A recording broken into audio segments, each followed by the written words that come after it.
दुपारी 2:15 वाजता बाईकवर येऊन 2 गोळ्या झाडून ते पसार झालेले आहेत. या अनुषंगाने आम्ही शिवाजीनगर पोलीस स्टेशन अंतर्गत गुन्हा दाखल करून पुढील कारवाई करत आहोत. एकूण पोलिसांची 4 पथकं आम्ही तैनात केलेली आहेत. शिवाय क्राईम ब्रांच जी आहे ती समांतर तपास करत आहे.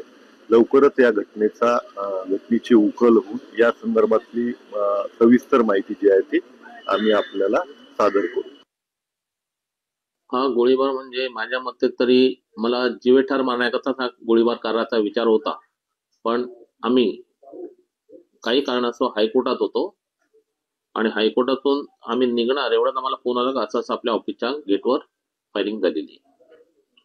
तर याच्यामध्ये आमचे 2 विषय चालू आहेत. एक चिंचोलीच्या खदानचा एक विषय चालू आहे. त्याच्यामध्ये विघ्नतंत्रची लोक फार आलेली आहेत. त्यात एक धनंजय हिरमाळी आलेला आहे, दुसरा तो महेश बनोटे आलेला आहेत आणि त्यांच्या मागे आपल्या इकडचे आमदार पण आलेले आहेत. तर या सगळ्या कारणांमुळे हा प्रकार झालेला आहे असं मला वाटते. चोराच्या मनात चालणं काहीतरी असेलच, काहीतरी त्यांच्यामध्ये, त्यामुळे काहीतरी घडलं असेल ते. कारण मी असल्या गोष्टीत कधी एक उपद्व्याप करत नाही आणि हे गोष्टी कधी मला माझ्या आयुष्यात कळल्या नाही.